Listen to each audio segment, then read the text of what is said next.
Hi, this is Shotgun Tom Kelly, and now that I have your attention, you wanted to be close to him in the dugout during his impressive 15-year Major League career because he was always watching, listening, and looking for an edge.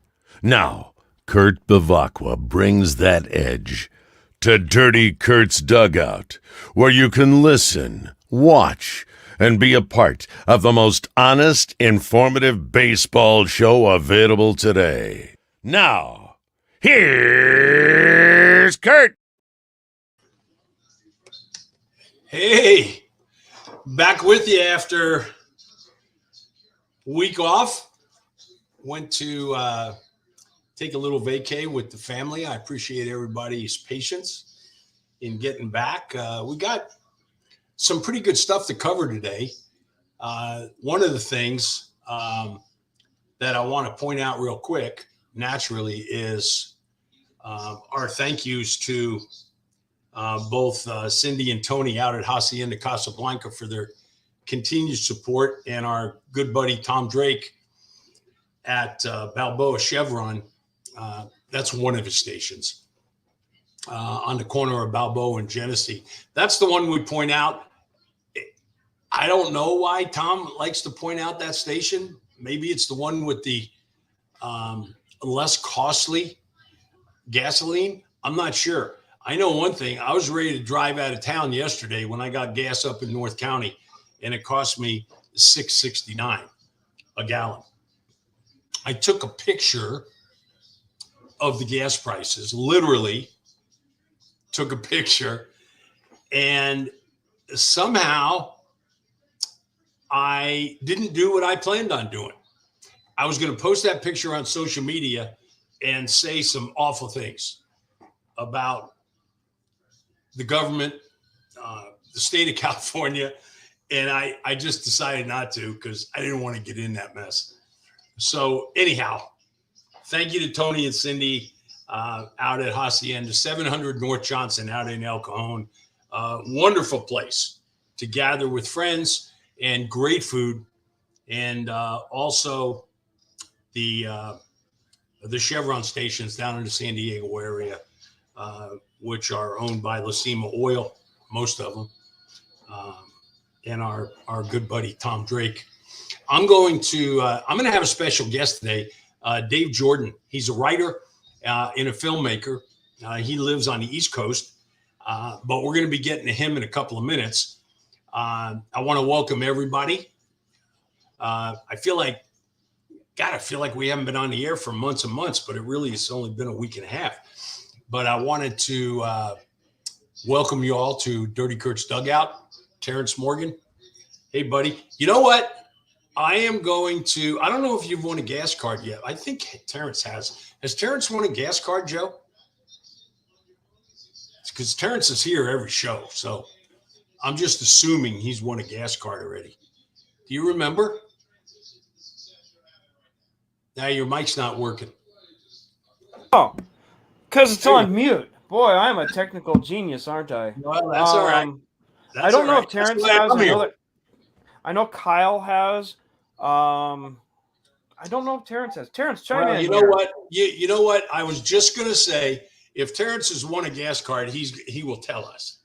Well, there he is. The reason I bring that up is because the question today is going to have something to do with conversation I had a couple of weeks ago about the Dodgers. And I know Terrence listens all ears. There's another listener that we have out there, Ms. Linda Wilson, who is also a San Diegan, but is a huge Dodger fan. And I know her ears perk up just like Terrence's do when I start talking about the Dodgers. So you know what? The Dodgers are going to come into conversation quite often today. So before we get to Dave Jordan, and I will again tell you that Dave is a writer and a filmmaker living in New Jersey. And he founded InStream Sports, which is the first athlete-authored writing platform. We're going to get into that with him. and talk about the fact that I've talked to him in the past.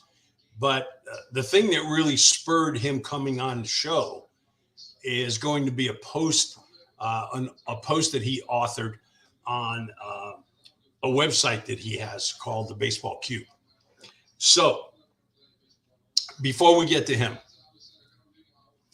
did you guys happen to check out the Padres lineup yesterday? Joe Musgrove is pitching for the Padres last night. 8-0. I know. I should have brought a cough drop with me.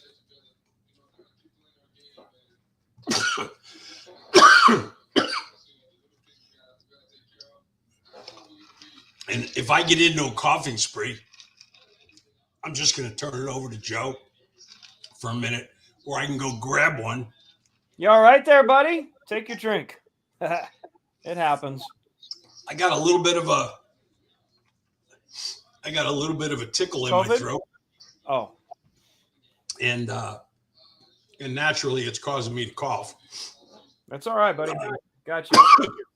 But sorry. I got a little bit of a tickle. I forgot to turn my mic back on. A little bit of a tickle in my throat, which is causing me to cough. So, and getting back to the Padre lineup last night, it probably, any non-baseball fan, if they looked at the Padre lineup last night and you hadn't been following the game, the first thing out of their mouth would have been, how the hell are these guys in first place?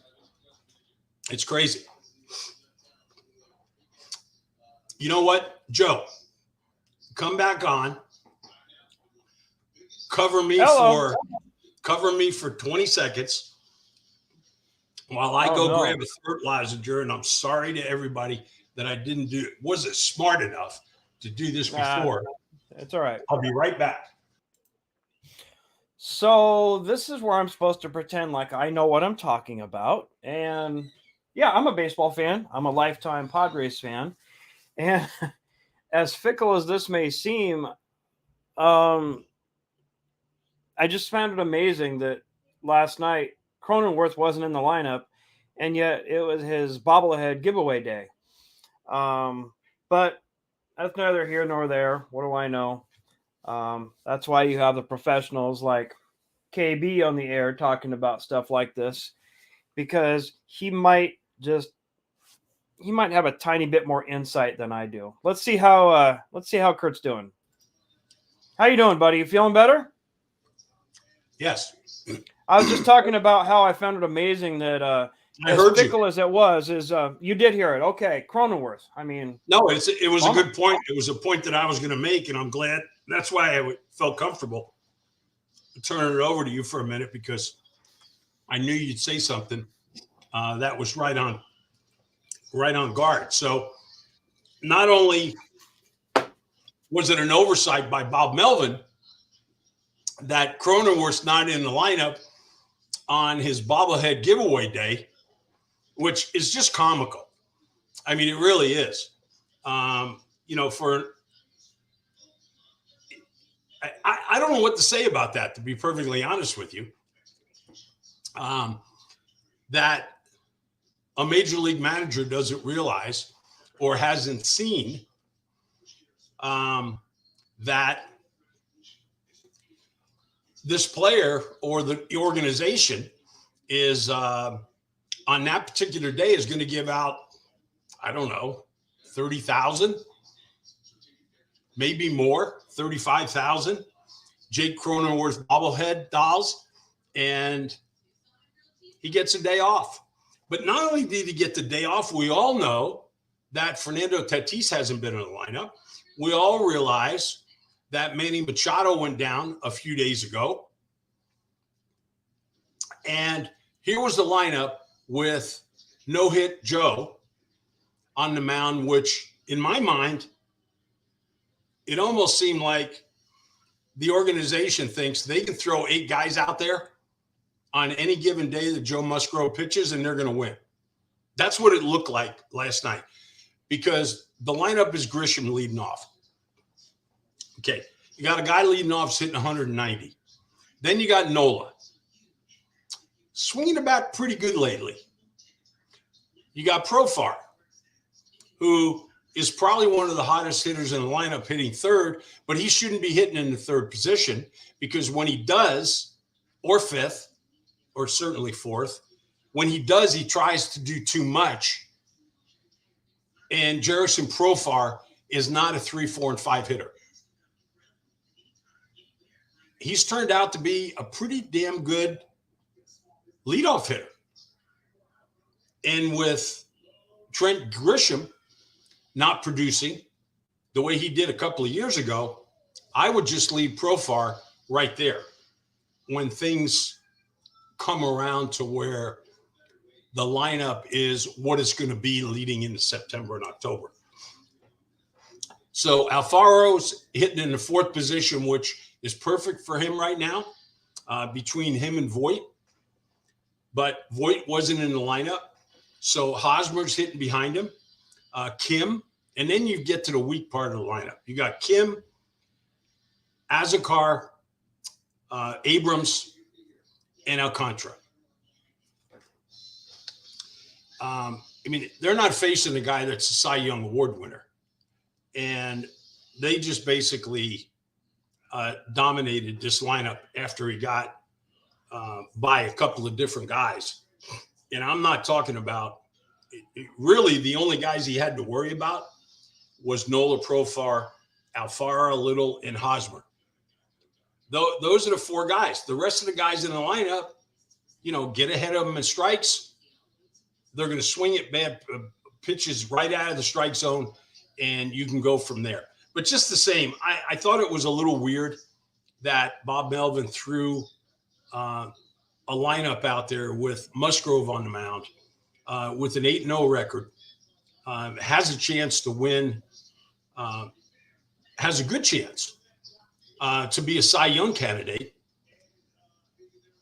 And, okay, granted, Machado's not ready to go, but, I mean, we got to get some guys in the lineup when Musgrove's out there. I don't care the fact that you think that he is not going to give up many runs. You're not looking to score too many runs with that kind of lineup. The big talk, I told you I was going to get to the Dodgers. The big talk in baseball today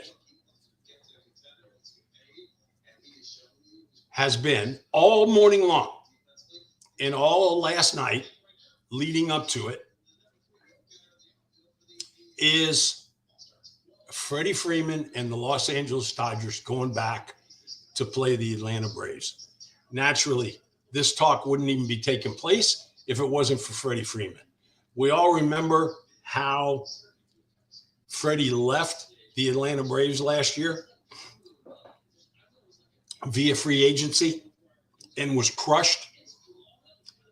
If you saw that man's press conference today in Atlanta and you don't walk away loving Freddie Freeman the way a lot of people, it's a love-hate thing with Derek Jeter. I don't know why people don't like Derek Jeter. I can't figure that out. But I really haven't heard anybody until today think that Freddie Freeman would hear one boo in Atlanta tonight.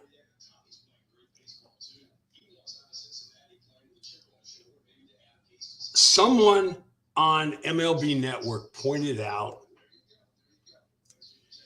that the reasoning behind Freddie Freeman not staying with the Braves was that the Braves were corporate owned.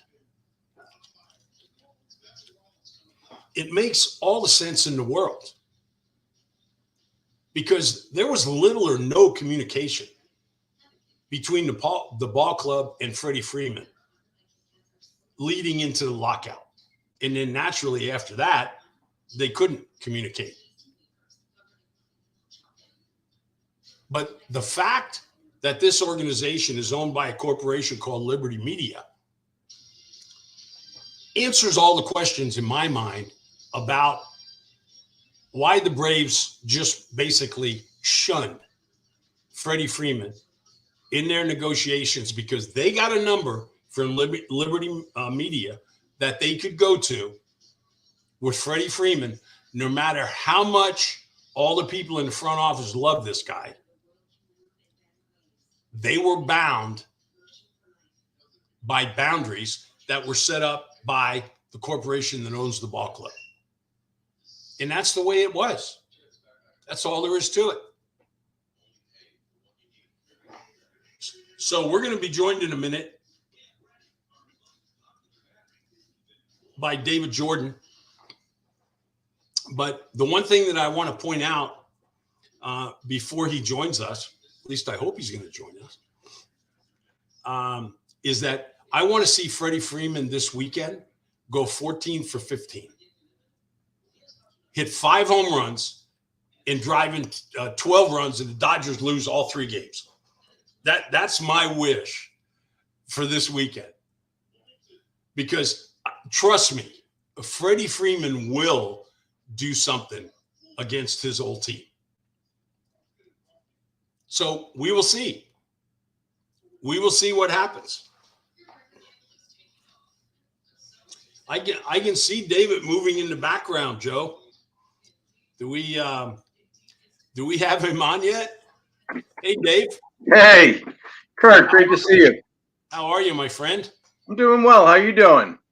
I'm doing great. Everybody, this is Dave Jordan. He's written for Sporting News, SB Nation, and Hardball Times. He co-authored with one of my former teammates, John D'Acquisto, a book called Fastball John. And his latest book, which I got through reading about a couple of months ago, Cobra, A Life of Baseball and Brotherhood, who it's about, co-authored with Dave Parker. Not only was this book nominated for a 2021 Casey Award, but it hit a soft spot with me because Dave Parker is one of my favorite teammates. I mean, he absolutely is. And Dave knows this because it was strange a few years ago that Dave started writing a piece about professional hitters. And how I got in this conversation, I don't know, but it was an obituary piece about the passing of Rusty Staub. So this goes back about 3 or 4 years ago. Yep. And instead of it being an obituary piece, or along with the fact that it was an obituary piece, I think Dave found it interesting that he talked to a couple of people about pinch hitting, which Rusty was a great pinch hitter. And that's how I got into the conversation. But Dave, I want to welcome you. Thank you for joining us. And how is things going? How are things going with Dave Parker? Dave, the Cobra's hanging in there. You know, he has his good days and his bad days. He's fighting Parkinson's with everything he's got. Most people know that he's been suffering from Parkinson's disease since around 2012, 2013. But he doesn't really let it get him, contain him. You know, the Cobra's going to do what the Cobra's going to do. You know, Parkway's going to go wherever he wants to go. And, like I said, he has his days where he's a little slower than usual. But he's got a full plate ahead of him this summer. He's going to be signing autographs in Chicago and Atlantic City and a few other spots. So he's going to be around, and he's up and running. And, at 71 years old, he's living his best life. I'm so glad to hear that. He really is a special guy. And I made a phone call, and he picked up his cell phone and said something along the lines of, "What, you didn't have anything else to do?" And that sounds exactly like him. I mean, this guy was as good as it gets as far as a teammate, the kind of guy that you want to have around in the locker room. and that's not to say anything about his abilities on the field as a baseball player.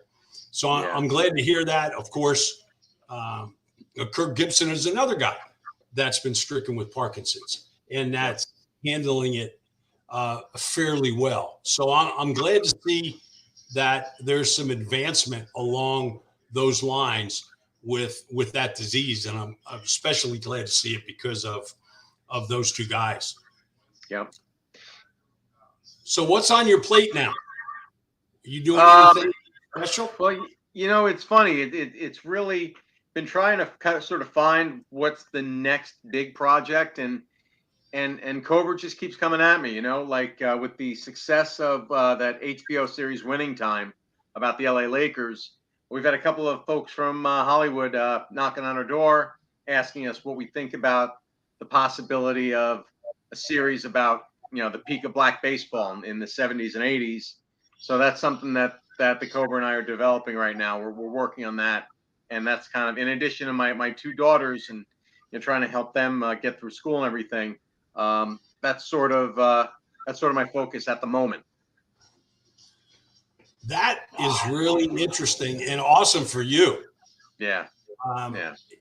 Well, I got to speak for everybody that's watching right now. I think we all would welcome a piece like that, especially if it's put together by you and a guy like Dave Parker. So that'll be awesome. Yeah, that's kind of what we're looking at. We're looking at just to tell the story, and what he wanted to do with this book was, there are these amazing athletes who just for whatever circumstance didn't quite make it. I mean, there was one ball player named Billy Flowers, who was you remember him. He was spring training with the Pirates. He was drafted 26th overall in 1970 by the Cleveland Indians, and he was Dave Parker's high school teammate and his best friend. And he was one of the top hitters in A-ball in 71. And then 72, just something happened, and he had three managers. He was at AAA Reno with the Indians, and just stuff, they end up drafting Rick Manning. And then next thing you know, he's in the Pirates organization. And you know how difficult it can be. And just, I'll tell you this much, Kurt, by doing all the research and helping Parker put this thing together, learning the life of a lot of these minor league players, and a lot of them just, after a while, they just gave up. We're talking about, Chuck Hartenstein, and I did a little more research, and there were just so many of these amazing players, excuse me, who had an incredible 1976 AAA season. A guy like Charlie Sands, his on-base percentage, Charlie Sands, was .498. He was on base nearly every other time he got up, and that was his last season in organized ball. And there are a lot of guys who just simply they just couldn't deal with the politics anymore. And to see somebody like you put together an incredible season in 76. You batted like 337, and then the next season you're up at Texas and you batted 329 at the major league level. It was I learned a lot about passion and heartache at the minor league level doing this book. It was very interesting. I mean, naturally, I knew my story, but it was interesting to see the other things that you wrote about, and just going back in my career. I mean, I remember playing against Charlie Sands. Naturally, you and I are really talking today because of the thing that you posted on Baseball Cube about Chuck Hartenstein, which was his 77 Topps card, where he was selected by the Toronto Blue Jays. And you made it a point to say, why did the Toronto Blue Jays select I don't even know how old Chuck was at the time. He was in his mid-30s. Somebody that you would think that an expansion team would select. Yeah, and he wasn't even selected. He was purchased by Toronto after the draft, and I always wondered why that was. And then you really basically said you need to look closer at this, and I did, and it made sense that his manager at Hawaii in '76 was the Blue Jays' inaugural skipper. Fred Hatfield. Yeah, it was Roy Hartensfeld. Yeah, Roy, that's it. yeah, Roy. So, not to confuse everybody out there listening, going, well, that story doesn't make any sense. The reason I sent a note to Dave was that he pointed out that the reason that the Blue Jays got Chuck Hartenstein was to put him over the pension total of 4 years because he was like a month or two shy. And even went as far to say that they kept him on the roster after he was injured in order for them to make sure that he reached the 4-year level. Well, I have been dealing with a lot of stuff with the alumni group that I'm a part of and looking into the pension benefits and all of that stuff for all the guys from the past. And I just knew or felt pretty comfortable that in my mind, there wasn't an owner in the world that was going to put a guy on the roster just to get him over the pension benefit plan, because owners send guys down so they don't have to pay any more pension money. But David made me look at it at a different way. And it might have been because of Hartfield. So I think those are the type of situations where I just mentioned the fact that Freddie Freeman wasn't re-signed by the Atlanta Braves because of the fact that the Braves are corporate owned now, opposed to being singly owned by an owner. And there's no relationship that can be developed there. I mean, this corporation that owns the Atlanta Braves is off somewhere, and they just let baseball operations run the organization. And I'm sure that if it was the same way back when Chuck Hartenstein in 1977 owned Toronto Blue Jays, he probably would have never gotten drafted. But Chuck Hartenstein was a tough pitcher. He had that funky sidearm underhand delivery. He was right-handed. I faced him quite a few times in the minor leagues, and it wasn't fun. I know we had a question, and I'm going to let you answer it, Dave. Mm-hmm. Was Cobra on the Pirates during the ISD no-hitter? I think he's referencing the Doc Ellis no-hitter against the San Diego Padres of all teams in 1970. No, Dave Parker was drafted probably either a week before or a week after that game. The 1970 Major League Draft. Parker was taken in the 14th round by the Pittsburgh Pirates. He was not on that roster, but he was a very good friend of Doc Ellis's. Dave Parker and I received our gold cards, which is given to all players that play in the big leagues for 8 years, and it's sent to you overnight by Major League Baseball. And Dave and I received ours the same day when I was playing for the Pirates the second time in 1981, I think it was, or it might have been 1980. But I think my first year in Pittsburgh, I think, was Parkway's first was his rookie season, was 1974. He might have played a little bit in 73. Yep. But I got to tell you, this guy was a mountain of a man. Could imitate Muhammad Ali with the best of them, along with the fighting abilities of being able to spar and things like that. And he's quite a guy. I mean, he still is. And I'm so happy to hear that he's doing as well as can be expected. So when was the last time you talked to Johnny D? I spoke with Johnny D on Monday. It was we had a quick post Father's Day chat, and he's still working for Major League Baseball, as you probably know, and he's down there in Arizona. He's also living a great life, and it was really amazing how I was brought into writing the Parker book because he had been trying to get a memoir off the ground for the better part of 2 decades, and then finally somebody stepped in and said, "Hey, you got to get this guy." And there was so many, parallels between Parker and D'Acquisto that they were both drafted in '70. They both made their major league debuts in '73. They were born in the same year, and they both were football players who, through circumstance and happenstance, ended up playing Major League Baseball. So there's a lot of similarities there, and that was communicated to Parker before we got together. Well, Dave, I appreciate you coming on the show.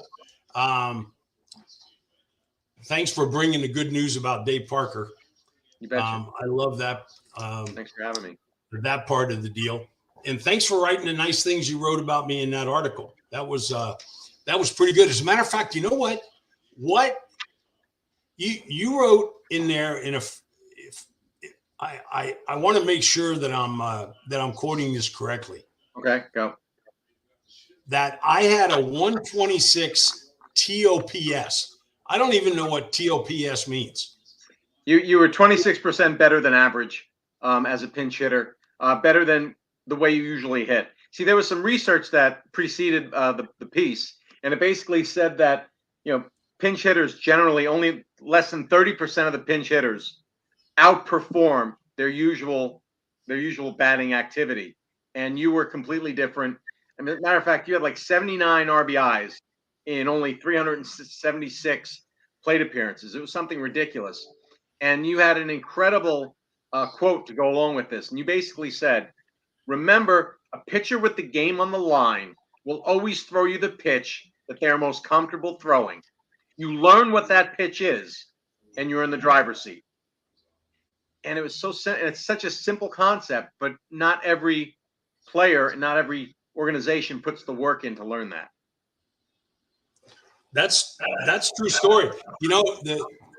I don't think that holds true today, because I'm not too sure if the pitchers are throwing pitches that they actually want to throw. I don't know what's being sent down from upstairs. I'm sure there are certain organizations where they are throwing pitchers in certain situations, but you don't have the closers with the names that you used to have back in the Raleigh Fingers, Goose Gossage, Bruce Sutter, Al Hrabosky days, Right. Sparky Lyle, and guys like that, where if you told those guys what to throw in certain situations, they'd walk off the mound. But today it's a little bit different because there's so many other relievers that are brought into that situation, and they're just being told what to throw and what to do in certain situations. And unfortunately, it's too bad. Yeah. And it's amazing. It kind of goes full circle back to the Hartenstein conversation we had. He was, I never realized until you said, look closer. He was the second oldest pitcher in the Pacific Coast League among the top 30 in wins. And he was the third in ERA among those pitchers with at least 80 innings pitched. He was second in WHIP. His walk rate was second best in the league, in a league that was very much based on offense. He had an exceptional 1976 season, and I don't think a lot of people realize that until you dig into the minor league numbers. Well, you bring out some good points with certain people. If somebody wants to keep track of you and your writings or anything else that you're associated with, what can they do? I'm on Twitter at InStream Sports, and that's kind of it right now. Me and the Cobra are hunkered down trying to see if this thing's gonna make any sense. But well, now I'm going to be bugging you to find out updates on that. So you're going to excuse me, but you're the one that started it. So I'm going to keep up and find out, because that's going to be interesting stuff. It sure will be, Kurt. Thanks so much, man. Dave, thank you. Hey, we'll talk to you soon. You betcha. Well, we got a Tom Drake sighting.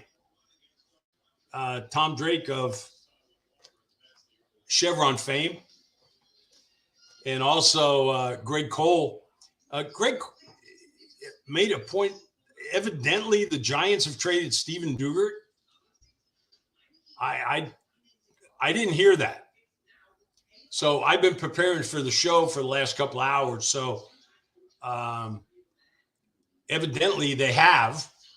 And the answer to your question, Greg, is I don't know why. It's all according to who they got in return. It's all according to his contractual situation. I really don't know the answer to that. So we'll try to find that out and get it back to you. But in the meantime, a couple of weeks ago, I brought up the fact on the show that the Dodgers manager, Dave Roberts, tried to do something in a game the night before, and that he almost got away with it. And if it wasn't for Buck Showalter for sure, and the umpires gathering together when Roberts tried to do this, he might have gotten away with it at least for a few pitches. The first person that can tell me what that was, I'm going to give this $100 gas card to you, which I don't need to tell you that, I don't know. In my mind, it's worth more than $100 because of my visit to the gas station yesterday. I mean, that was the worst one. It was the worst one. You know, I've already put $120 into a fill up once. If I would have filled up yesterday, I mean, it's going to approach 150, and I don't have a semi. So Terrence goes, he knows what the answer is, but he's already won. Can I jump in here, Kurt? Oh yeah, please do. This will give the guys a chance to, the people a chance to answer your question, by the way. The Giants and Rangers have agreed to a swap of position players. The Rangers will send Willie Calhoun to the Giants for Steven Duggar. So it's just a straight up swap. Okay. Very interesting, that's for sure. It is. It is. And to give, let me go over the standings right now. I mean, you know, there's some runaways going on in baseball. And the thing that I really want to point out is who the Houston Astros, with a crushing defeat last night in New York against the Yankees, are facing over the next 10 days or so, or 7 or 8 days, because they've already played the Yankees a couple of games. But all of their games are against the two teams with the best records in baseball, both in the American League and the National League, and that being the New York Mets and the New York Yankees. Of course, Aaron Judge hitting a 3-0 pitch for a 3-run home run last night after a visit on the mound was kind of interesting. Very, very interesting. So Houston, when these games started against the Yankees and the Mets, the Astros had a 10-game lead in the American League West. Right now, their lead stands at 9.5 games. So they're doing pretty good. And even though they're on a one-game losing streak, they've retained their lead in the American League West. I expect them to do it for the entirety of the season. In the Central, I think this is going to be interesting. I really do. I'm expecting the Chicago White Sox to gain a few games on both the Minnesota Twins and the Cleveland Guardians. I started to say Cavaliers. I don't know who the hell they are. But, you know, Cleveland and Minnesota right now are tied for first place. And the Chicago White Sox are only 4.5 games back in that American League Central race. So I think that's going to be an interesting race between now and the end of the season. And then, of course, in the East, you've got the New York Yankees, who are just tearing it apart. I mean, their record is 52-18, and it's just crazy. Thanks. That's nice of you to put that up there, Joe. Over in the National League, of course, we all know what's going on in the West.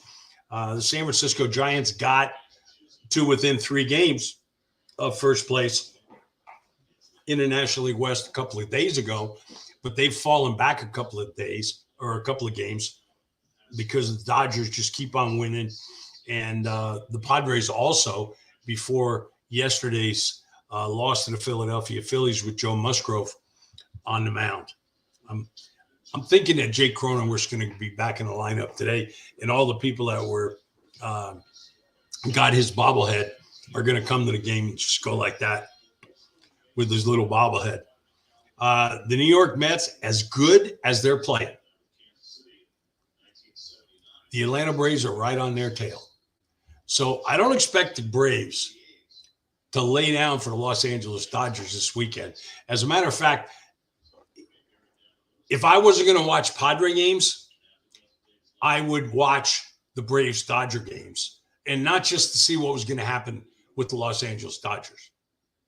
I would watch that because of the Freddie Freeman deal, knowing that he's going to go off on his own team. And he's not going to go off because he gets into the batter's box and says, I hate everybody upstairs in the front office. He's just not that kind of guy. He's just going to go off because, you know what? When a player leaves an organization like that and he plays against his old team, especially the first few times, they go off. That's just the way it is. Milwaukee and St. Louis are battling it out in the Central. That's going to be an interesting race. I don't see anybody else that's going to be in that race. So things are kind of rounding into place. There could be some surprises. What it's going to be, I don't know. We didn't really get a winner on the Dave Roberts thing, huh? The Dave Roberts thing, the answer to that was pretty simple. We didn't get a winner, huh, Joe? I see where Kyle put. So yeah, we had a couple people who knew it, but they're already winners, and they're upstanding and saying, hey, I already won. Well. So here we go again. So the gift card lives another week, maybe. It does. I just ran out of cough drop. I hope all the listeners, viewers paid attention, because there will be a question taken from today's show, and that will be put into the Did You Hear That segment for the next show. So yes, it will. You're listening closely. That's a good point, Joe. Thank you. So without any more putting it off, it's probably a good time for me to say goodbye because I'm starting to cough again. I apologize for that. I know that's very irritating. It's just, I'm sure everybody gets a little tickle in their throat and you just can't help it. I mean, I don't know what else to say about it. Drink water. TM's telling me to drink water. I'm trying, Terrence, believe me. So good luck to everybody out there with their home teams tonight and teams that they root for. I hope they all have a great weekend. Thank you for watching Dirty Kurt's Dugout, going back to Hacienda Casablanca and Tony and Cindy out there. If you're in the East County area, go over there and see them and tell them that Joe and I sent you. I like Russell Cruz. It sucks getting old. Russ, I don't think getting old has anything to do with it. I used to cough when I was 20. So, but I appreciate it. I appreciate the comment. I appreciate you watching. A 700 North Johnson out in El Cajon for Hacienda Casablanca. And again, if you're around Balboa and Genesee and you need gas, please go in and get some gas at the Chevron station there so we can support Mr. Tom Drake and Lacima Oil, the people that support us and have been supporting us for quite some time now. We appreciate that. And Tom was here.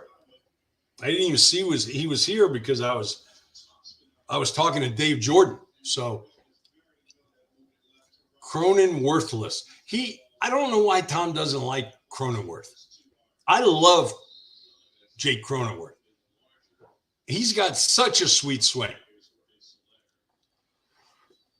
But Tom Drake, our Chevron guy, doesn't like Jake Cronenworth. So that's a reason for him and I to get together for dinner some night. That way we can argue. I like that. So it's Kurt Bavacqua along with producer Joe saying thank you for watching. And we'll see you next week right here on Dirty Kurt's Dugout.